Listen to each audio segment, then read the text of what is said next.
I think the earnings season is going to be particularly ugly. I think a lot of expectations are too high for margins and for earnings. I think that the strength of that we've seen in the dollar is going to hurt companies that have an international exposure, which is a lot of the big tech stocks. So I think there's going to be we're in a situation where the macro environment's pretty sour, although maybe the bond market's going to stop going down for a few weeks.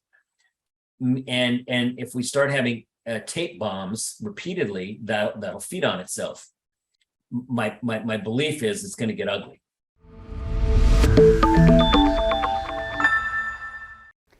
Welcome to Wealthion. I'm Wealthion founder Adam Taggart. Thanks for joining us for part 2 of our interview with analyst and investor Bill Fleckenstein.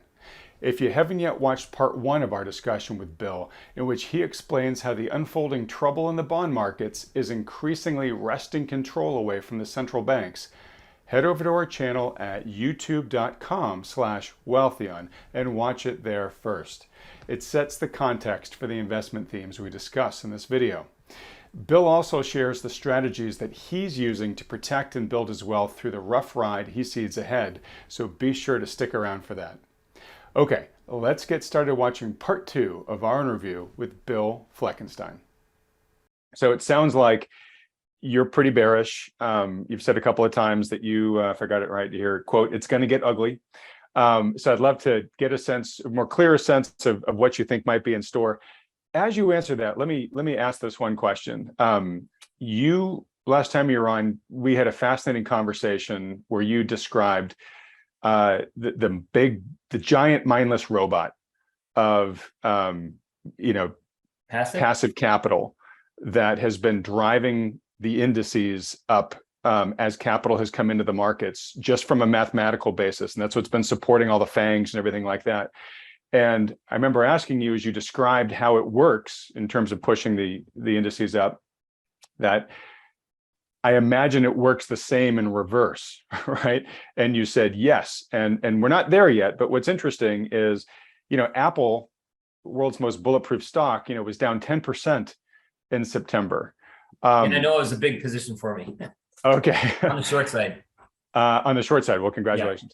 Yeah. So I guess, can you give us an update on the giant mindless robot, and are we approaching potentially, could we be approaching potentially a moment or a switchover point where it begins to act as a vacuum as opposed to a blower of support into the system? Well, basically everything I know about passive, I learned from Mike Green. So I need to state that at the beginning. And so if I say anything that I think he said and I get it wrong, you'll know that I'm doing my best to parrot him on this. The on switch works faster and easier than the off switch with passive, right? You get your job that, in your 401k and you make your selection, but that money's coming in.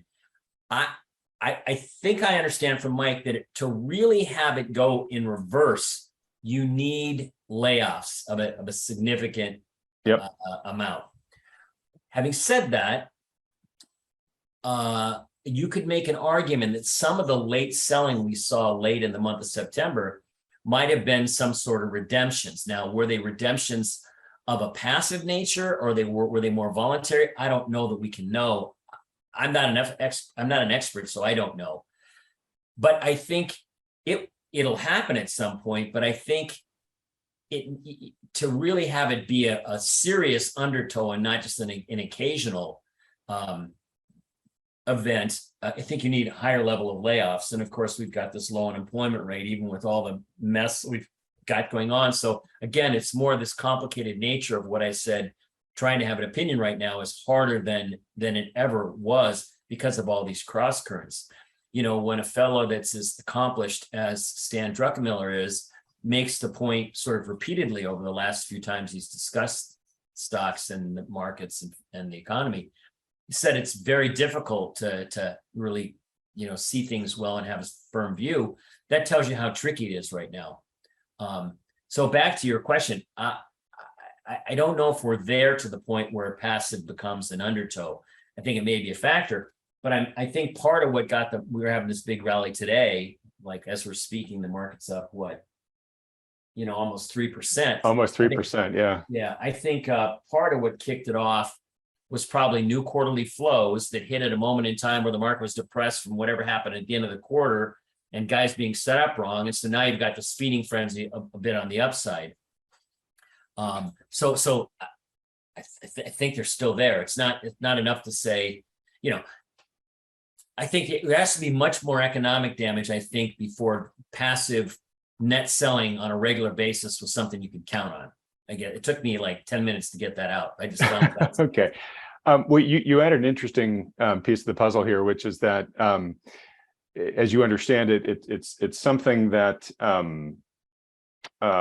let's put it this way: it may take substantial layoffs to really kick it into reverse. And so you're now making me think of it as almost sort of like we have our body has an immune system. I think our bodies get cancer multiple times a day, but our immune system is able to recognize the cancerous cell and take care of it. But when we become immunocompromised, then the cancer cells have a much better chance of actually coming in and doing, turning into something really bad.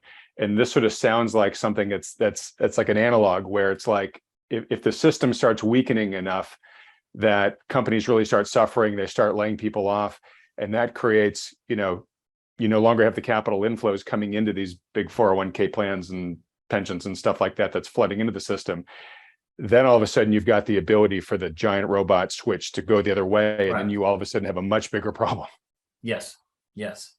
And that'll most likely happen at a time when there's plenty of other problems to go with it. Right, exactly. So what I'm trying to do for people watching is to say, I hate to say this, but like as things get worse, expect them to get worse potentially in a cascading manner, where it gets bad enough that some other big thing can now happen. It's the old slowly then all at once scenario. Yeah. But before we make people walk away, you need to be aware that is a possible outcome. Just like I tried to say, we need to also be aware that I can come up with a scenario whereby the markets can get through the period we're headed to for the next couple of months with less damage than we're talking about. I'm prepared to bet on a lot of damage, but as I said, we're talking about possible scenarios that we don't know the answer to, and we each assign our own probability to each outcome, but it's all guesswork. And so we are not going to get off the hook. The world is not going to get off the hook from all these bad policies with just what we've had so far. But when the punishment gets administered, can get spread out. It can look like, oh my God, now everything's okay. We dodged that bullet. Then boom, they come back and get you again, right? And so we're in a period where we could have a little of both. There'll be like people think everything's okay, and then they'll get smacked in the face with a shovel again. But right. And also what you're saying is, and hey, we're talking about these terrible things that could happen. They might not. We might find a way to somehow skirt around them. So I just want to let the record show you've done a really good job so far in this interview. Well, I think they're going to happen, but I think that getting the timing right is difficult. Like, yes, we're still doing the end game. We're just not doing as many of them as we often do, because anyway, Grant's getting his daughter married, but for the first, I asked everybody what's going to happen with the whole JGBs and the Bank of Japan having monetized the debt, and how's that going to play out, and what would happen if they said, we're just going to tear them up. That was sort of the thing, and I've been thinking about that for years, and nothing ever happened, and then boom, all of a sudden it happens, and the thing implodes in the space of 90 days or something like that. So you have to be aware of these problems, but they only kind of erupt when they erupt, and you have to look for what's the catalyst. So I think it's important to keep those things in mind. It's easy for people to default to being bullish and optimistic that the financial authorities know what they're doing, because it seems like that's what happened for a decade, but they don't. And bad things are going to happen. So you have to be prepared for that. You just can't let yourself think that simply because you know something bad's going to happen, that you know exactly when it will happen. That's where people make mistakes. They do it on the long side too, but it's more, you have to be aware that problems have a fuse and you don't always know what it's going to be. You have to be alert to the fact that it's starting to happen. Right. And I've seen when a lot of people, when they finally get their eyes opened to these risks, they all of a sudden get to the point where they're like, okay, well, then this is all going to fall apart tomorrow. Right. This is so Exactly. unsustainable. And your point is Exactly. saying, folks, hey, the pathway is still highly uncertain. And so A, you shouldn't put all your eggs on any one particular strategy, but B, you just have to be open-minded Right. that, You have to kind of know, okay, these are the problems I think. I have an idea in my head of how this should play out, but I don't know. I'm looking for catalysts or clues that they're starting to matter. I call it, I have a theory about things. And then I look and see if the market's kind of corroborating my theory. It's messier now because of passive and all that stuff, but it's the same idea. You have to know what the problems are, what could go wrong, how might they be postponed, or the can might get kicked, how it might get misinterpreted, or because the things take time. My other favorite expression that I like to use is, we would have known in the 20s that those of us that don't believe in Santa Claus, that communism was going to fail. And we could have said, hey, the Soviet Union, this can't last. Yeah, it couldn't, but it did take about 70 years before it finally fell apart, right? right. So, some things are obvious, but getting the timing and when it matters is the hard part. All right. Well, it is. And so we have to be humble about how we approach all this. That said, we have to figure out how to shepherd our capital through what's going on here. Right. So do me a favor then. Can you just give us kind of your general market update here, market outlook here? Sounds like you think we are in a legit bear market here. That's probably going to get worse. You've got a lot of concerns about the upcoming earnings season. Tell me what you think. What are you playing to right now? Well, if we'd have talked on Thursday and Friday, I would have said things look like it could accelerate to the downside here. And I was kind of positioned for that. As I said, I took some stuff off on Friday and I took most of the rest of it off this morning, just because I thought, okay, I can see how this might go maybe for 3 or 4 days, but 3 or 4 days, given how the setup was, could be quite a lurch higher. So so operating on the short side, I've been more aggressive post July. I didn't do very well capturing the first break because I couldn't figure out how to manage the risk with the passive and all that in the bond market. Anyway, I did much better on this break in terms of getting involved. And I intend to get set up for a problematic earnings season. But really, where I think the big money is going to be made is going to be that I think there's going to be a change in leadership. The era where central banks can take rates to zero and you get these total addressable markets ideas where the market caps get to the moon and there's no profitability, but maybe it will be someday. All the tech and all that kind of stuff that did well in that period, I think it's not going to do so well. There will be some, of course, but the things that you need, whether it's fertilizer, natural gas, oil, uranium, precious metals, copper, those kinds of things are what we need, where we need more capital to get around the shortages. Obviously, some are more severe than others. A lot of those businesses have reasonable valuations, strong cash flows, dividends, things like that. And so I think we're going to get a leadership change somewhere in this period. If we have a nasty break this fall, which I think is still a high probability event, maybe it'll come out of that.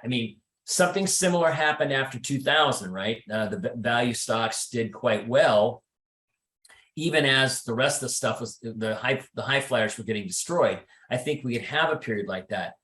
Every time I examine the problem, I think, okay, if people are going to want to own an asset that's unencumbered, or not going to cheat them, well, bonds are still a cheat because the coupon doesn't get past the inflation rate. You have a credit risk in bonds and governments now, as we've seen. And so every time I slice it, I keep coming back to the precious metals as being a area that should do well. Now, I say that knowing full well that they haven't been very good. That miners have been, horrible.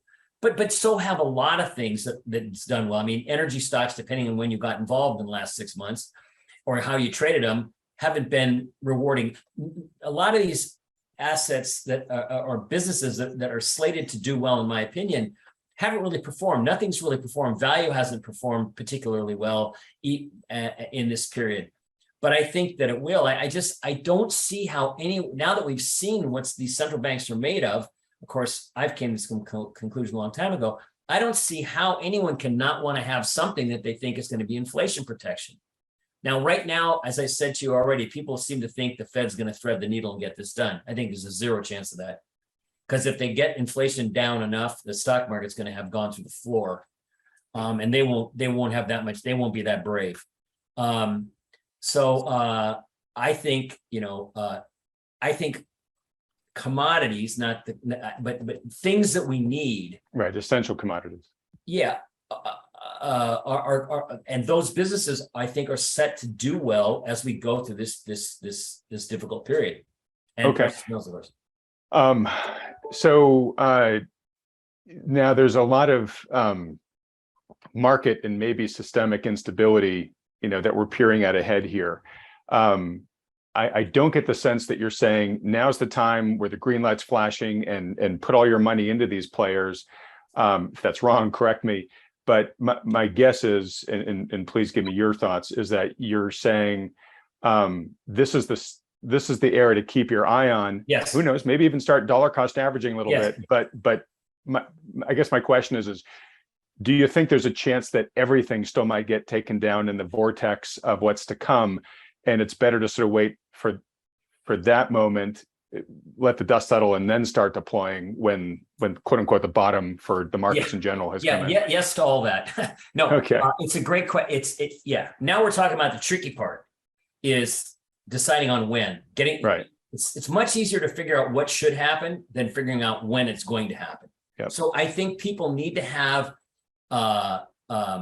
decided, okay, what areas am I interested in, whether it's uranium or fertilizer, nat gas, silver, gold, copper, cobalt, lithium, coal. I mean, I was looking at Peabody Coal. I mean, Elliott owns, they're the biggest shareholder and they're an activist, and the coal market perversely looks. Anyway, there's a lot of, I've been trying to look in areas of things that I think are going to be needed. And so I think you need to have an idea of what areas do you think are going to be needed that you understand, and find the companies. And so it's a theory of mine, right? I have a thesis. This is going to happen. So what I want to see, some sign that it's starting to. Now, I don't think it can really start to and get legs in a meaningful way that people will believe until we get through the next downdraft. And on the other side, they do better. Now, they could do better even in a downdraft. Particularly the precious metals could, if the precious the mining entities could, if the precious metals themselves do well. If there's a crisis trade where everyone's gold. This is a theory that hasn't happened. Okay, so it's another theory of mine, and it hasn't happened. If you, unless your home currency is anything but a dollar, in which case the metals themselves have done quite well for you. Right. So anyway, I think, yes, you have to be flexible to the fact that we don't know the timing. And what I always try to do is when I have these theories or theses about different things, I look to see there's some confirmation that's starting to matter. Part of the problem these days is the tape has got so much noise in it for so many different reasons. It's hard to tell if actually the collective wisdom of the market is starting to agree with your theory and something new is evolving. And it's often noise, and trying to figure out which is legit signal, what's just market noise is difficult. But I feel very strongly that on the other side of whatever big bad market weakness might be lurking in front of us, on the other side of that, these kinds of companies are going to do well. You're going to need to understand, you're going to need to own the kind of businesses you did in the 70s and the early 80s, where barriers to entry mattered. You needed a real barrier to entry because you need to have, be able to sustain your profit margins. You want to find businesses that don't have high variable costs, the best you can. High fixed cost businesses do better in inflationary periods as long as demand holds up. You have to have a sense of what are the kinds of things you want to see in the companies that you want to have, and what areas are going to be strong. So the math that worked, or sorry, the psychology and ideas that worked so well for the last 10 or 20 years, I think are not going to work as well prospectively, because the environment's going to be completely different. And it's going to be back to what we saw in the, late 60s, 70s, and eventually the early 80s again. All right, that's fantastic. And just to repeat for folks in case they weren't taking notes, barriers to entry. You want companies with high fixed costs, not high variable costs, because the latter kills you in an inflationary environment. Assuming demand holds up. Right. Assuming we're not in a depression and that nobody. That's why I need the barriers of entry. Yeah. All right. And then I'm just curious if you can answer this question, which is, are there indicators that you will be looking for that you can share now for when you think it'll give you a sense that, okay, we're getting close to the time to deploy capital in a more robust manner? If the market gets cratered through earnings season, then you can look to the shopping list of kind of companies we're talking about and see how they behave. And if they behave better and do better, that would be a good signal. If we have the other scenario that I outlined, well, maybe it doesn't get cratered and everything kind of percolates and we get through it for some various group of reasons, it'll be harder to tell. Now, if you got, I'll make up an extreme example. If you got the squad and the rest of these ESG nuts who don't know anything about anything stood up and said, hey, we think uranium is the solution. We can't quite get as green as we want, but you know what? Uranium really works. I mean, it happens to be true. Then that'd be a pretty good signal that maybe it's time to own some uranium stocks. I mean, I just made up an example. Things are never quite that cut and dried, but sometimes they are, right? And, the fact that some of the knuckleheads in Europe who made these bad decisions are not turning off their nuclear reactors, and Japan's going to do what they plan to do. I mean, I don't have a position in any of these companies right now, but I'm just giving that as a pretty obvious example. I mean, it is, people are finally at least having a discussion of, well, how do we get the energy we need without creating as much pollution as we're concerned about? And of course, uranium ticks the box beautifully. So yeah, I just did a long interview with Justin Hune of Uranium Insider. And if folks want to understand the story behind nuclear, I'll put up a link to it here. You can go watch that. Builds on everything Bill's talking about right here. So, I mean, I think that ought to be a slam dunk idea. But let me tell you, I owned physical uranium through a fund in 2005 and 6 and 7, and it was starting to work then. And then, of course, I luckily got out of it before the real estate stuff got too bad. The point is, that was obvious back then. Now, I had a mentor in the business who's been saying since the 80s, natural gas at $3 or $4 an MCF is a layup. It doesn't pollute. We've got it in tremendous abundance. It goes into all these. Natural gas is a locked long-term winner. Well, he was right, except for he's been wrong for 30 years because it hadn't worked. Mostly because it's not fungible, right? We can't, now people are finding out you can't fix the gas shortage in Europe with gas here because we got to have LNG. Now we do have LNG, but anyway, so that's another example of sometimes you can find something that seems so obvious, but you have to wait till it looks like it might work, and that's the hard part. And it may take a lot longer than you can, as remain I've said, solvent. Some of the examples that I've thought up for why I've been wrong for some things for as long as I have. All right. Well, I hate to do this. It's been great. I got to start winding it down. Real quick. You expect the market to go lower. We're talking about keeping our eyes out for a bottom. Obviously, nobody knows exactly where the bottom is, but what is your decades of market expertise tell you in terms of the current level of overvaluation? In other words, what's a level of decline here that wouldn't surprise you? I never do that, because there's human psychology involved in all this. So the people that say the market should trade on this PE, well, I mean, you got to know what the market's going to earn. You got to know what the company's going to earn. What's the PE? What's the bond rate going to be? And is the bond rate down because inflation's down, or is the bond rate down because the economy's at zero? So all I know is you can look at a lot of these companies and say, well, are these earnings sustainable? Look at how much money they made in 20 and 21. Are those numbers sustainable? Well, if not, so what did they make in 17, 18, and 19? And what kind of margins did they have? Is that more what we're going back to, or will it be worse now because costs are higher than they were then? So you have to look at it. You can't look at in absolute terms of saying, well, my target on the S&P is 3,500. I mean, come on, really? It's a market. Yeah. You get a target on the market. God, Yeah. what What I'm trying to on get a company, much less the entire market. right. It's a great point. And of course, at the end of the day, you invest in company. Well, I guess you can buy the market with index funds, but we were talking about buying good companies. What I was trying to get is just a sense of like, you're concerned about how far the general market could fall. And I'm just trying to get a sense for, like, is the order of magnitude? Is it a little like 5%, or are you hurting for something enough painful? To scare the crap out of you and make you wish you'd done something defensive if that's how it unfolds? Okay, that's what I was looking for. Okay, yeah, great. All right. And then Bill Fleckenstein, the investor, not the average person, I'm asking this question to, is it sounds like because you expect a meaningful drop before you start going along, will you be shorting? Is your strategy here in the near term to short? Yeah.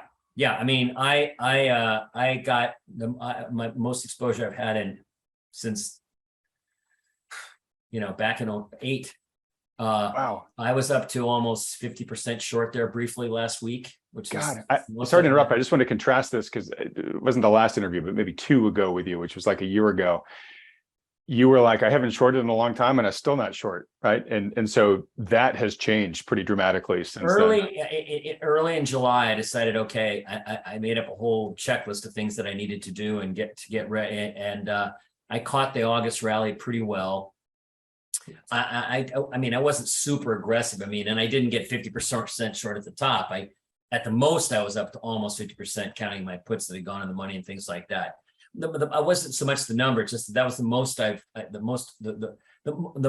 first time I actually worked the problem the way that I used to when I was running my short fund for 12 years. And I intend to get beef back. Despite the rally we're having, my belief is October is going to be ugly. I let off with the how it could avoid being ugly part because I wanted to make sure that everyone understood how I think you have to look at it. So my intention is to get pretty aggressively short. We'll have to see how it plays out. But that doesn't. But we could be in the middle of a decline of some significance for some companies. But if the other ones start doing well, you might not be able to wait till the coast is clear. I don't know how it's going to play out. That's why I have the things that I'm looking at, and I don't know what's going to get me off the mark to start investing in those other companies. Right now, in terms of longs, the only thing I have are precious metals mining companies and a couple of other unique ideas that I think are kind of special. But so I haven't done anything about that yet. I'm just still thinking about it. I've got groups of names that I've looked at, and what will exactly it take to do something. I would love to have the market risk get stripped out. So I'd like to see the earnings problems and everything else cause the market to go down, so we could get that flush behind us. But as I say, maybe they can get off the hook and it won't happen. Right. All right. But I do want to just underscore that Bill Fleckenstein, who is one of the more experienced short sellers out there, period, who has been on the sidelines for a number of years, is now back in the game. And I'm not encouraging folks to go short. Bill and I have talked in past videos about how going short is much trickier than going long. If you are thinking about doing it, highly recommend you work under the guidance of a professional financial advisor who understands how to short and can advise you and put together, some hedges and some safer strategies for you. But it's important, I think, to note that, Bill, you are saying, I know how to play this game. The planets haven't aligned for a long time, but they have now, and I'm now playing it. Yeah, but I'm also cognizant of the fact of how they could get off the hook, and that might turn out to be a bad idea to try to do that, to try to be short, So I think most people shouldn't do it, because when it's working well, it looks really easy, and it looks really easy about 3 days before they're going to snap it in your face. So I think that most people shouldn't try. They should just think of, well, maybe I should reduce my long exposure. I have a buddy of mine, and he kept bugging me about, okay, why I need to head. And I literally almost had to beat him over the head with a bat to get him to sell his Apple stock, right? He just, oh, I don't want to sell it. I don't want to pay the taxes. Just tell me, how can I, what should I do? I said, what you should do is sell your Apple stock. And he finally did it. But I think sometimes people they don't want to sell the companies that they've fallen in love with. And they want to do something around that. Sometimes you have to say the company you've fallen in love with can't deliver what it did in the past couple of years. It's time to move on. The stocks don't know that you own them. That's a great way to put it. The stocks don't know that you own them. Yeah. And look, I see shorting as a skill, and it's actually a pretty, high functioning skill that if you don't have a lot of expertise in it, it's like, jumping into an MMA ring with a guy who knows how to fight. It's a bad thing to assume you can just figure out on the fly, right? So much better off to just not play the game. Yeah, the way you learn is by losing money, and a lot of times you can go to school and other people and learn how to make money on the long side without losing too much. You're gonna have to pay a pretty good tuition on the short side, and if you don't, and you get super lucky, then you're really gonna be in trouble the next time. Right, because you're going to be overconfident, right? Exactly. So, but I like how the fact that as expert a short seller you are, you do tell the average person, look, unless you've got an advantage, you can play to, it's much better just to sort of sidestep what the markets are doing and get to safety, whether that's cash or whatever. And if the market corrects, then you've still got all your capital and you can deploy it at better valuations, and that's got a much higher probability of success. Yes. Yes. Yeah. Yes, exactly. All right. Well, look, Bill, we're going to have to leave it there. Thank you for giving so much of your time. As always, it's been just a fantastic and really pleasurable conversation with you. For folks that have enjoyed this discussion, maybe weren't as familiar with you as the average viewer before this interview, who would like to follow you and your work, where can they go? I have a website. It's fleckensteincapital.com. I write a column every day about investing, and I answer questions. It's a pay site. It's $130 a year. So I priced great value. I priced it cheaply so that I felt like I'm not going to do it if people don't want to pay for it, although all the money goes to charity anyway. But I wanted it to be cheap enough that nobody could say I can't afford it. So anyway. Great. And then I'm on Twitter, where I pop off about things now and again, but I don't know that anyone's going to really learn all that. And what's your Twitter handle? Fleckcap. All right, Bill. When we edit this, we'll put up the links to your website and to your Twitter account as well. All right, Bill. Well, again, thanks so much. It's just been wonderful. Look forward to having you on again. I want to have you back on again, this fall as we get, more data points coming out here in terms of exactly the path we're going down, so that you can call an audible on anything we've talked about here. I'm sure there'll be a lot of audibles that need to get called for sure. All right. Well, thanks so much again. Okay.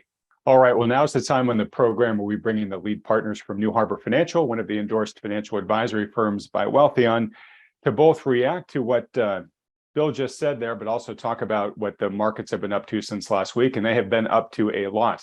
So I'm joined as usual by John Lodra and Mike Preston. Mike, why don't we start with you? Long discussion there with Bill, really good one on a lot of different topics. Let's maybe just sort of, lean into what he thinks is going to happen in the markets and, his recommendations, just so we can kind of help people, get oriented around ways in which they can navigate what they think is coming from the big macro arc that Bill laid out there. I did capture a quote of his, though, which he said he thinks it's, quote, gonna get ugly as we head into earnings season here. So why don't we start from there? What do you take away from Bill? And do you also similarly feel like he does, that there's a big shoe that'll be dropping as earnings season arrives? Yeah, Bill talks about what we've all been talking about so many times on these programs. It's all about the Fed and what the Fed is doing, and frankly, what the rest of the central banks around the world do because of what the Fed is doing.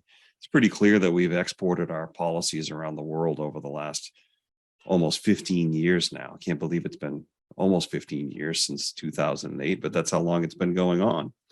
And so we have a economy that's highly financialized, Bill said, which is it's true. The economy and the stock market have historically been two different things. But in recent years, particularly the last 10 years, they're more and more the same thing. The the central bank premise is to drive economic activity, but they've been doing it by really focusing on the stock market, really managing the economy by the stock market. And I think that's going to be a big problem. And we've created a lot of bad incentives. Basically, Bill talks about how the bond market is in the process of saying that, this game is over. They're taking away the printing press. I say hallelujah, finally, maybe they will not be able to keep printing money forever, because clearly it's going to be a problem. We have $31 trillion in debt now in the US, a Fed balance sheet at nearly $10 trillion, which if you mark to market probably has a $1 trillion loss at today's interest rates, which is public money. And I mentioned the incentives a minute ago. There's a lot of malinvestment. There's zombie companies, probably totaling close to 20% of companies, maybe even more in Europe. And so what we're seeing here recently is a lot more volatility in the market. We just had two huge up days, Monday and Tuesday. We had a kind of a big down day this morning, and then the market rallied all day. Buy the dip is alive and well. There seems to be a cement floor in this market. It seems to be bulletproof. Even though we're down 20% from the all-time high on the S&P, roughly, we still remain at valuations that are at the tippy top of the tech bubble and equivalent to what they were at the top in 1929 before the great crash in October 1929. So Bill thinks that there's a big drop coming. He thinks that earnings are going to be impacted. Profit margins of the S&P are close to 12%, an all-time high that really is only because of mammoth government deficit spending. It's not sustainable. Longer term, profit margins are somewhere around 6 to 8%. So if you normalize profit margins or assume that they're going to come back to normal, even 8%, that's a huge drop in earnings, even given a constant business activity level. So many things are coming to play here, and yields are up around 4% for 1 year U.S. government paper, close to 4% approximately. So there is a real alternative to the stock market now. So having said all of that, to sum it up, it's all about the Fed. More often than not, people still think that this is a buy the dip market. We think that that's going to be a mistake. And we think that there is going to be that first elevator drop, kind of break in the market down to the low 3,000s, maybe 3,200 to 3,400 on the S&P. And therefore, the best thing to do is to hold some cash and wait for opportunities to buy tactical longs in the market. We will do it in a hedged way in very, very small size to start, but that's where we are today. Okay. All right. A couple of things that you said. One is just to make it really clear for folks that historically, the economy has done what the economy is going to do. And then the stock market basically is a reflection on that, right? The stock market's supposed to be a calculation of future earnings based upon the companies that operate inside the economy, right? And so, the growth prospects of the economy were going to determine the future of the markets. But because we've become so hyper financialized over the past couple of decades, now what happens in the financial markets actually impacts the economy. And that's very much what Bill and then you were just talking about here, Mike. And we should probably do a video at some point in time, with somebody who's, an economist and really talking about what's a healthier level of financialization, and trying to quantify maybe, today's level of financialization and how much excess we have that we don't need, because from many viewpoints, including Bill's here, obviously, we've just become way too financialized, where things that can happen in the paper side of the markets can actually drive what happens in the real physical parts of the economy, which should not be the way that it happens, folks. I mean, I'm trying to underscore here, this is really kind of not a normal environment that we've evolved or maybe devolved into. He also mentioned the zombie companies. So I just want to flag for folks. I'm actually doing an interview for next week, or a video for next week, interviewing an expert on the zombie company situation. So we've tossed that term around a lot over past weeks and months here on the program. I really wanted to just clarify this whole issue for people, like what exactly is a zombie company? How vulnerable are they right now to the spike in interest rates? And if they start dying off, what will that actually mean for the economy? So if you've chewed on those questions, folks, I hope they have answers for you in that video next week. So stay tuned.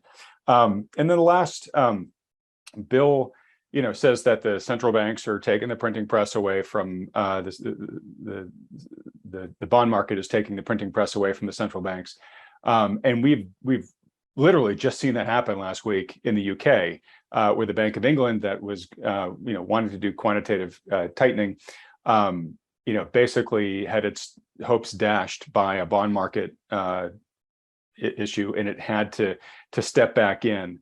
And why that's so important is it shows that the bond market is now getting to the point where it can push the central banks around, as opposed to vice versa. And in the case of the UK, they may not be able to get inflation under control in the way that they were planning on tackling that problem. And so the end result may be, and we're still figuring this out in real time, inflation is going to persist for a lot longer in the UK because their hands are now tied, right? And so if that's what's going on right now, Bill thinks that inflation is going to be more stubborn to get under control than Powell and his crew at the Fed are telling us right now. So, John, as I come to you, that definitely influences Bill's outlook in terms of what he thinks we should invest in. He thinks that in this current environment, unprofitable growth companies are going to get hit. He basically sees what he called sort of a change of regime, a change in leadership. He sees essential hard assets increasing in value, and you would sort of expect that in a more stubborn inflationary environment. And then he says, hey, the companies with fixed costs will do better because they're more sheltered from those inflationary elements. Costs that have more variable or companies that have more variable costs are going to be more vulnerable. Of course, he thinks precious metals may finally come into their own too, as people realize that inflation is not going to get easily contained, and that it may finally step into the sunlight as this inflation protector that it sort of hasn't been so far in 2022. So it's a lot to say, but what's your reaction to Bill's viewpoint there? Yeah, a couple of things. I did want to just comment on your last point there. He did suggest he sees a change in leadership. We do too, and it's a change that we think is going to be driven by the wide valuation differentials between the broad market, which is still, even after the weakness in the market this year, still trading at valuations that have hardly ever been seen before in history. You talked about you and Mike had mentioned the relationship between the market and the economy and the tenuous relationship at best. There's no better way to see that than in the real data. If you look at, for example, market cap to GDP, famed Warren Buffett's favorite single indicator. Look at that, where that is right now. Wilshire 5000 market cap to GDP. It's right around 150% of GDP right now. So ratio of market value over GDP. It got as high as 200%, which is by far an all-time record at the end of last year. But guess where it was at the very tippity top of the tech bubble, which was then the biggest bubble of all time. It was right where it is right now. So even with the weakness in the market so far, the stock market is still a fantasy land relative to the underlying economic picture. The translation to that, there's still plenty of justification for lots of more downside in the stock market. And doesn't have to necessarily affect the economy, even though it likely will, because we have become so financialized, and there has been such a misallocation of capital and such a psychological addiction, frankly, which was frankly the Fed's intention in quantitative easing. They wanted to get people to take more risk, feel the pain of not taking more risk, and this is what's been wrought. But back to the comment about the leadership, natural resource stocks. He talked about natural resource stocks, fertilizer stocks, oil stocks, precious and base metal stocks. These are all classes of stocks that relatively speaking, are tremendous values relative to the broadly, grossly overvalued stock market. So we agree. And not only are they good valuations, but they're real things. They're things that are needed for economic functioning. And there's inherent value in there that you can't find in a tech company that has negative earnings. That's just a idea. That's not a cash flow generator yet anyway. So we agree with him. I did want to comment, Bill does talk about his, kind of style of investing, and which oftentimes does include taking short positions against the broad market. He mentioned that after a long time, I think the last time you interviewed him several months ago, he was reluctant to go short because of how,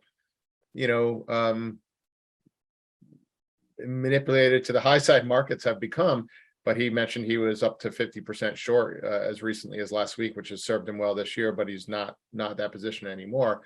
But he acknowledges that it's a little bit of an unknown what's going to happen over the next several months. We could see some further strength in the market, but he still puts a high probability on this bounce we've seen in the last couple of days as being short-lived and just a classic short-term bear market rally. And he puts a high probability event, in his words, that we're going to see new lows in this market before we see fresh new highs. So that's very much in line with our thinking and our positioning, frankly.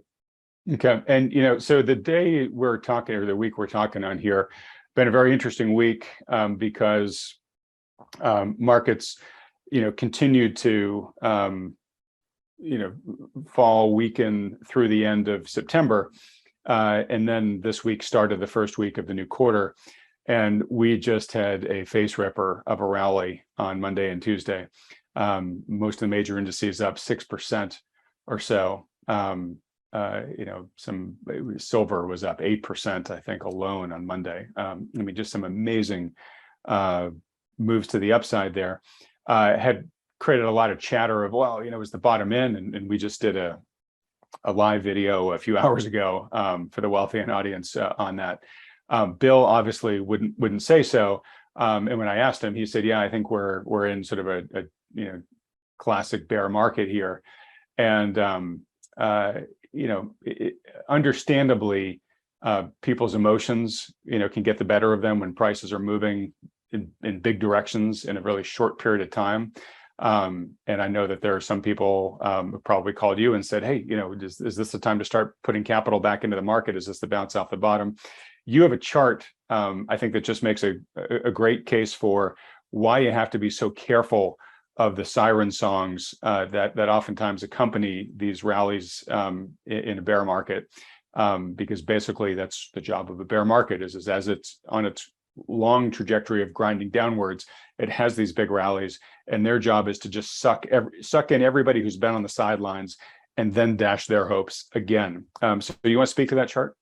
Yeah, the chart, Adam. Unfortunately, I don't have it right at my fingertips now, but I remember the gist of it. I'm sure you'll flash up on the screen here because we provided to you. But it basically shows that the biggest rallies, if you group days in the market to bull market and bear market periods, there are actually a higher percentage of bear market days that are strong moves higher in the market than during a bull market, which basically is just to say that some of the largest rallies actually come in bear market phases. Okay, it just speaks to the very whippy and very large unpredictable moves that are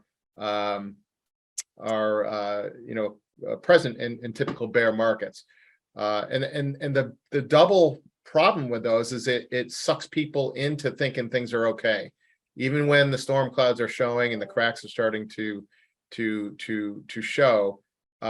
These large 1 day, 2 day, 3 day rallies can give the appearance of everything's fixed and trap people into those bear market regimes to the point where they ride them down to the bottom and then, out of disgust, out of fear of things going to zero, jump out at exactly the wrong time. Yeah. So, a great takeaway from all that, John, is we have often encouraged folks is, as a regular investor, don't obsess over the tape. Oftentimes the tape is going to send you either signals that are going to drive your emotions, and we know emotional decision making almost always doesn't work to your long-term advantage. But also, on our live Q&A that we had earlier today, I saw a viewer or two saying, man, there's absolutely no fundamental reason why the market should have jumped like this. These markets are driving me crazy. And the important thing to know is on any given day, there's a number of things that could be driving the price action, most of which might be totally invisible to you, right? Sometimes the market just gets so oversold, it hits a point where reflexively it has to move in the other direction, even if fundamentally and every other bit of logic, screams that it shouldn't. You just have these, natural market forces that have their own calculus.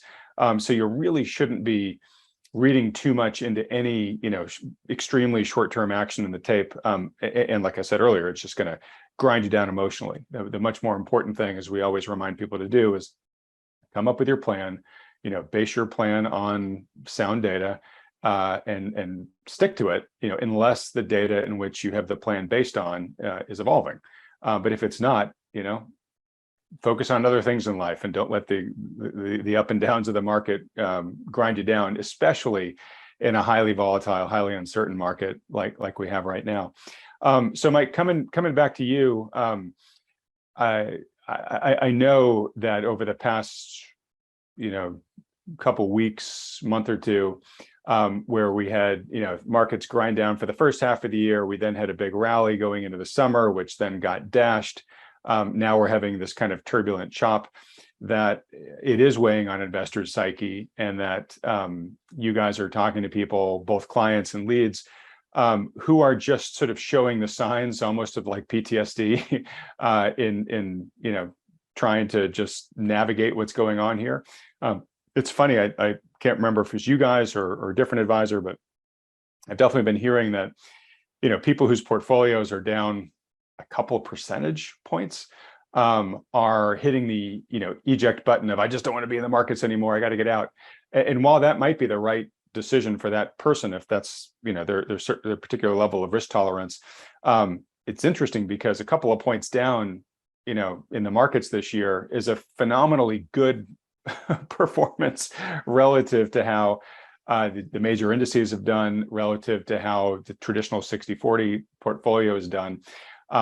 So it's so interesting that, even in turbulent times like this, even if people are relatively outperforming very well, it can even get to those people. So I guess where I'm going with this, it's a long-winded way of saying the more that we enter into a bear market, I think the more frazzled people get, kind of even no matter how they're allocated. And I got to imagine that just finding ways to kind of keep your head, maintain your composure, and again, like I said earlier, sort of stick to your plan versus getting whipsawed by all the uncertainty and all the stress.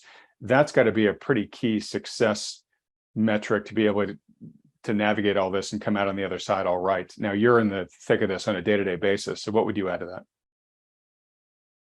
I would say that this is a very, very emotional market. It's hard to measure such a thing, but it probably is the most emotional market anyone's ever seen. The problem with these vertical bounces that happen with great frequency in this particular bear market that started back in December or January is that there's been very little impetus to get out. It's been somewhat of a controlled drop. And just when you might start to notice it or hear it on the news that the market's down a bunch, boom, we get like a 6% rally like we had in the last couple of days. So it feels like there's very little penalty for not acting. A few months ago, I might say, or maybe even 3 or 4 months ago, very few people even notice that the market is down. I think it's becoming a little bit more well known. And Bill mentioned in his video or in his interview with you that the average person is a little more aware of the macro, maybe not the stock market, but they're starting to see some of the news, like the Bank of England news that you mentioned the other day, their capitulation and bailout of pensions and things like that. And they've opened up enough monthly statements that have been down, where they're like, okay, something's not completely right here. Yeah, so that almost like they can sense a trend, yet there hasn't been any real impetus. That it's because we haven't seen that kind of elevator drop moment. I mean, most bear markets have three distinct elevator drops. One that knocks maybe a big chunk off, and more than we've already seen, maybe knocks 30% off, and then a basing period, and then another big chunk comes off, and by the end of that second drop, people start to be paralyzed. And then the third big drop, they panic.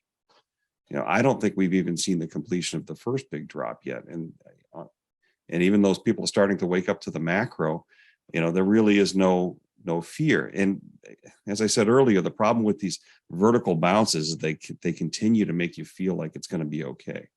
That's why they're so vertical. And I just lay the blame on that at our central banking policies. We've incentivized the emotionality that John talked about earlier.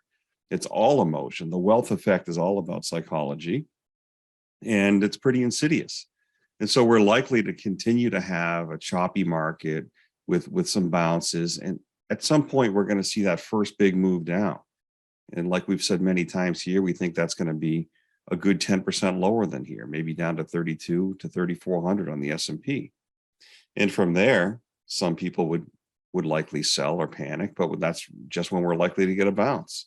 But that will, in our view, even though we can't predict the future, that's probably not going to be the end of the bear market.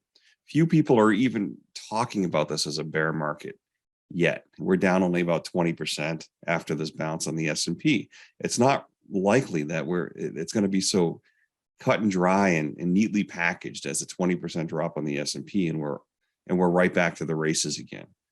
It's a hugely volatile market. We're seeing wild swings much more frequently than ever before, and it's really emotional. The thing about these vertical bounces that come out of emotionality is that you also get the elevated drop into absolute crashes that come from emotionality.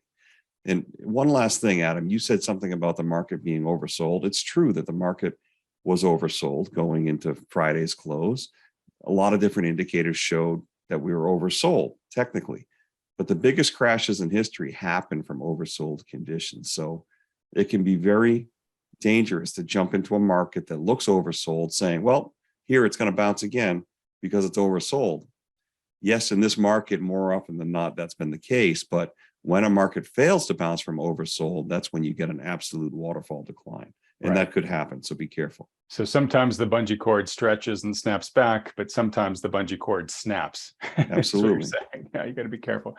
All right. So thank you. Your answer was a great underscore to the point I was making about the challenge and the importance of managing the emotions part of it. And John, I'm going to give you a chance to weigh in here, but I also just want to underscore for folks, not only do you want to sort of master your own emotions, and again, in my mind, it's all about just putting together the right kind of a framework for you that does a lot of the work for you and the decision-making for you, so that on any given day, no matter what your emotions are shouting at you, you've got something that's, process for making the decision or maintaining your trajectory that is as impartial as possible, right? So that's for you. The point I want to flag though is folks watching this video and hopefully taking our advice here, they're a minority. There's a lot of people in their lives, in their families, who are not paying this kind of attention, and it's totally understandable. They're regular people who will likely be caught by surprise. You talk about when the next big leg comes down, Mike, you expect a lot of people to freeze, that sort of deer in the headlight panic and whatnot, right? So where I'm going with this is it is sort of, it's a responsibility that we who are paying attention should take on to do our best to try to get the other people in our social circles who listen to us, who we love and trust us, to become aware, take some of these steps, or at least if we know they're not going to, we're at least mentally preparing to be able to step in and help those people when that deer in the headlights moments arises.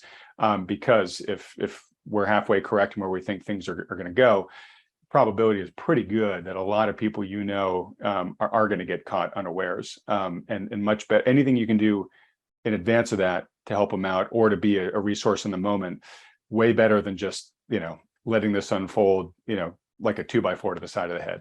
John?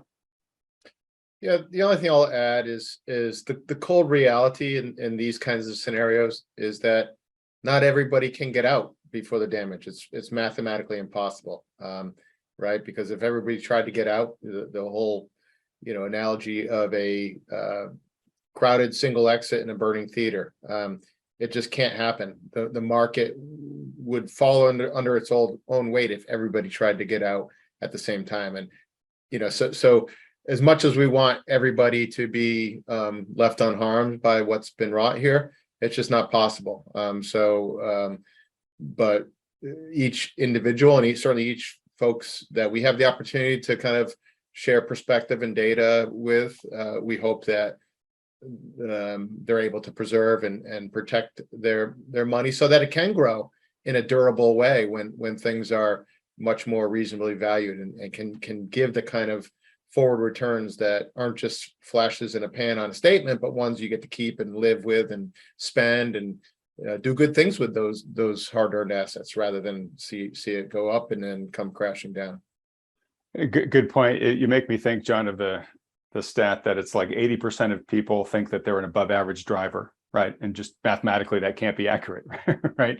And it's sort of like, I think a lot of investors who are long think that, okay, when things really get looking bad, I'll be one of the first 5% out to sell, right? And if 50% of investors are thinking that way, well, mathematically 50% can't be the first 5%, right? So if you are long this market, and that's your strategy, I would highly encourage you to listen to what John just said there and think about, maybe I should lighten up a little bit or put some, some things in place to make sure that, even if I'm not paying attention or whatever, if I'm not in the top 5%, I'm not going to be wiped out by this. And we'd be remiss if we didn't repeat and remind folks there are alternatives now. Cash and short-term treasury bonds, which are very safe, are yielding something appreciable now, unlike much of the last decade when it was zero. So there are alternatives. There are reasonable, if not attractive, alternatives to hanging on and closing one's eyes and praying really hard. Right. That come with decent returns, not above inflation, but few things are returning above inflation right now, but with an awful lot less risk. Yeah. Okay. And last point, I want to just ask you, John, and then we'll close with you, Mike. So I know there's a fair amount of people right now that say, well, okay, guys, if what Bill says is going to come to pass, maybe I'll just sit in cash, and I'd love to work with an advisor, who gets all this stuff, but maybe I should wait until the market bottoms and I'll just sort of sit in cash by myself until such time, right? And honestly, that's not a bad strategy. It's certainly many worse things that you could do.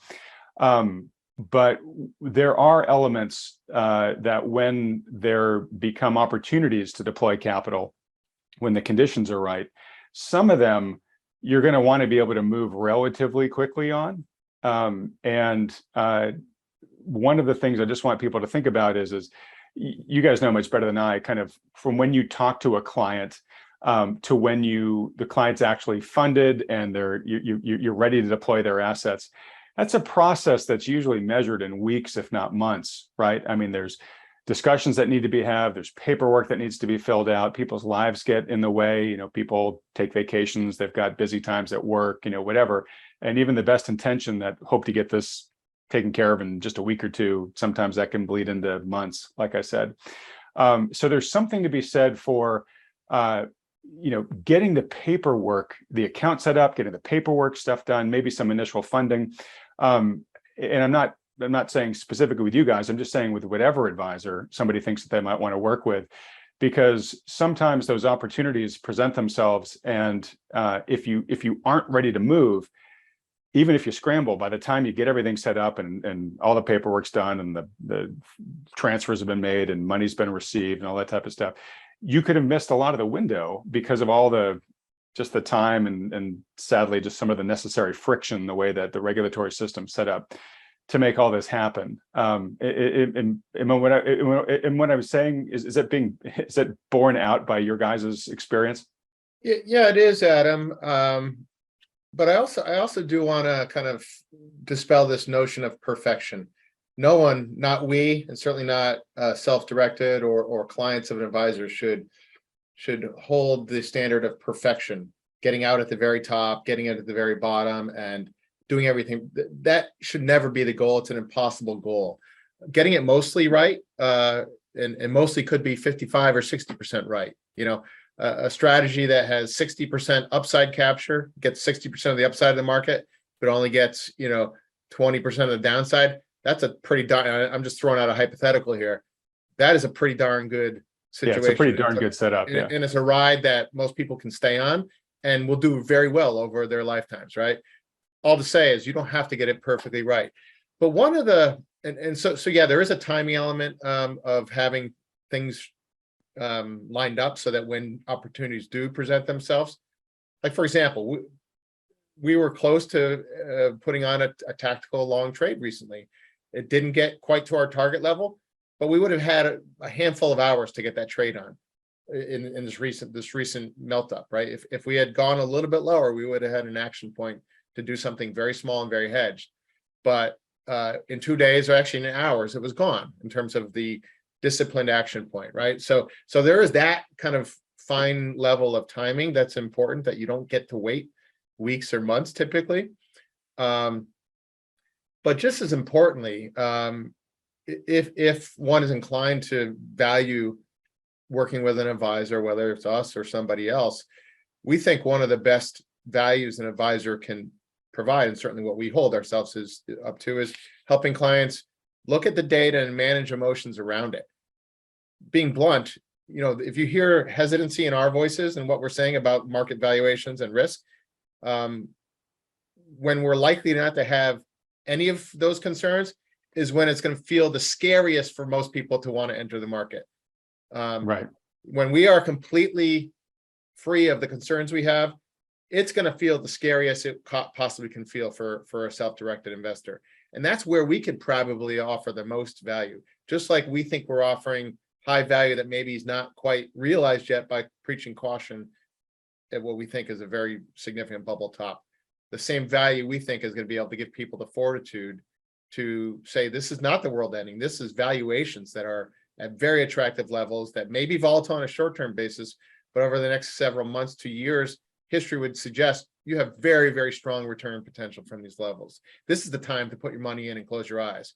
Not at a bubble top, but in a panic bottom of a market, which we aren't even close to any kind of panic right now. Right. It's kind of the old Buffett, sell when others are greedy and buy when others are fearful. When it's a fearful time, people don't want to pull that trigger. And that's the value of an advisor, is to say, hey, looking at the numbers and scope of history and our experience as professionals, this actually is a good time to buy, even though the average person is going to say, why would anybody buy in this environment? It feels like the world has just ended.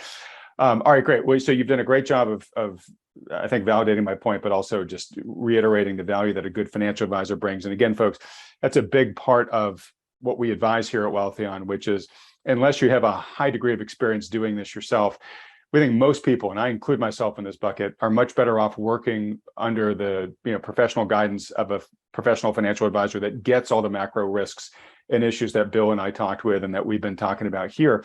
And the point I just wanted to make is, I don't care who you work with, as long as they're good and it's a good fit for you and your goals and needs, that's great. My point is you don't even necessarily have to fund an account with them right now if you just want to sit protectively in cash and short-term treasuries or whatnot. But there is value in opening the account, right? Getting all of that friction behind you, so that when you deem the time is right to move, you can move. You don't have all that friction ahead of you. Okay. All right, Mike, we will leave it here for you to wrap things up for folks. How would you like to advise folks as they head into the following week here, given everything we've talked about? Wow. We saw the big bounce Monday and Tuesday. And today is Wednesday, the 5th of October, and the market closed flat after being down all day. We could see a little bit further bounce, but this is a pretty logical point for this counter trend bounce to start to peter out. It's been a quick bounce up very fast. And I would lighten up into this if I felt like I had too much stocks. I I would reduce stock exposure here. This is not going to be probably what you're used to in the past few years, where it just kind of, comes back to new highs. I can't rule it out. I don't think the risk reward is there, though. I mean, even if it does go higher, I just believe that most people will not be able to get out. The turn will be fast, and we still remain at exceedingly high valuations. So reduce stocks, definitely. As low as you're comfortable going. I would suggest 30% or less. That's my best recommendation. Secondly, I know that we kind of harp on it a lot on here, but gold and silver really looks good here.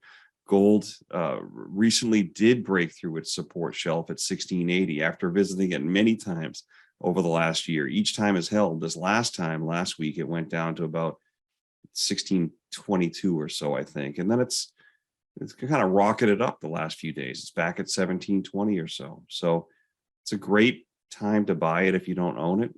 Just want to put that out there as one of the few assets worth looking at on the long side, in my opinion. Great. And just to add on to that, so obviously that was one of the assets that Bill said that's what he's one of the few he's owning right now.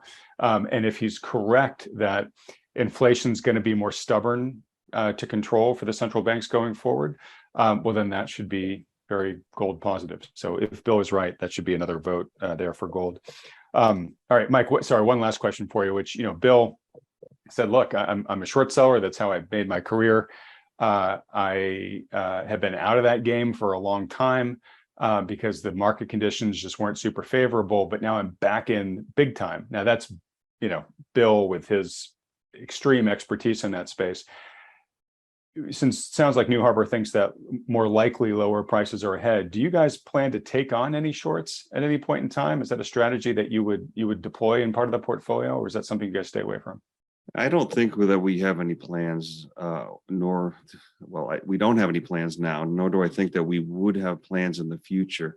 The short side in this market has been very, very difficult. Psychologically, it's very difficult to handle for most people. And this market turns on a dime. We just had a 6% bounce Right, that in would 2 have days. roasted your shorts if you were, in them. And we're happy to talk to people one-on-one. On a portfolio level, we don't have any plans to do that. The only place we ever have historically or do presently use shorts is as hedging positions against other long positions. We don't have net shorts, nor do we plan to. But we will have one-on-one conversations with people that really want to do it. And we can even establish off-model positions for them. We've done it many times. We have expertise to try to limit risk and put some parameters around that trade. The truth is, and I can tell you from personal experience, it's extremely difficult. Most people can't do it psychologically. Yeah, well, and Bill echoes that, and Bill says not only can't do it psychologically, they can't do it just financially. The problem with shorting is more often than not you are wrong for a long time, and then you're very right when the event you're looking for happens.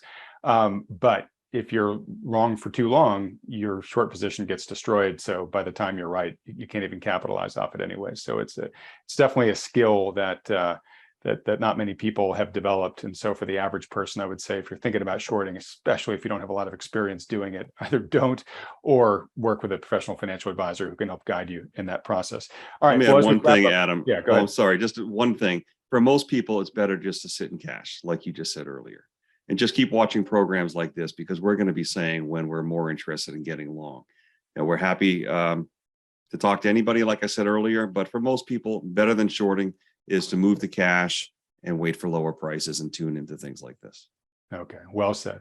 All right, folks. Well, look, as we wrap up here, just a couple of quick free resources for you. One, a reminder that we are continuing the process of me writing up my key takeaways from these expert interviews. So if you want to get my thoughts on what I took away from the conversation with Bill, just go to wealthion.com/AdamsNotes. I've been getting a number of emails still for people who are interested in watching the replay videos from the recent Wealthion conference. If you're one of those people and want to buy the replay videos, just go to wealthion.com/conference. You can hear all about what speakers we had and what the agenda was, but you can buy the replays there. As always, we recommend that people work with a professional financial advisor who understands all the macro issues and risks that we've talked about here, both with Bill and with John and Mike. If you don't have one, we recommend you go out and get one. If you've got a good one, great, stick with them. But if you don't, if you'd like to talk to one of the ones that Wealthion endorses, maybe even John and Mike and the team at New Harbor themselves, just go to wealthion.com and we'll set up a free, no strings attached, no commitment consultation for you with them. And last, if you're enjoying these videos still, would like to see Bill back on the show, other great guests like him, please do me a favor and support this channel by hitting the like button and then clicking on the red subscribe button below, as well as that little bell icon right next to it. And whatever the markets do from here over the next week, John and Mike will be back with here next week, making sense of it for you. John and Mike, guys, thanks for giving us so much of your time. Everybody else, thanks so much for watching. And Thank thank you, you Adam. again, Adam. If you'd like to schedule a consultation with one of the financial advisors at New Harbor Financial, simply go to wealthion.com. These consultations are completely free and there are no strings attached. The good folks at New Harbor will simply answer any questions you have about your investment goals or your portfolio and give you their best advice given their latest market outlook. They're willing to do this because they care about protecting people's wealth, and because Wealthion has connected them with so many thoughtful investors just like you over the past decade.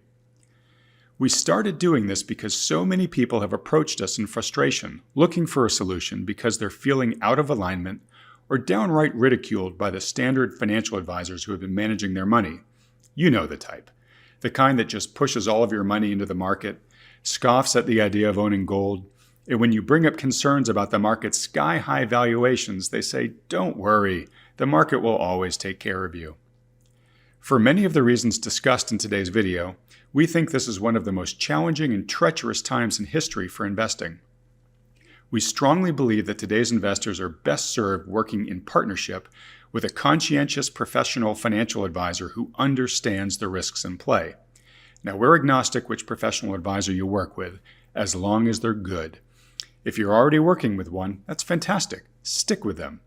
But if you don't, or are having trouble finding one you respect or trust, then consider talking to John and Mike and the team at New Harbor. Now, for those about to ask, yes, there's a business relationship between Wealthion and New Harbor, which we've put in place to make sure everything is handled according to SEC regulations. All the details on this are clearly provided on the wealthion.com website. Also, it's important to note that New Harbor is able to work with U.S. citizens, green card holders, and those with existing assets in the USA. But for regulatory reasons, they aren't able to take on non-U.S. clients. All right, with all that said, if you'd like some insight and guidance on how to protect your wealth during this unprecedented time in the markets, go to wealthion.com to schedule your free consultation with the good folks at New Harbor. Thanks for watching.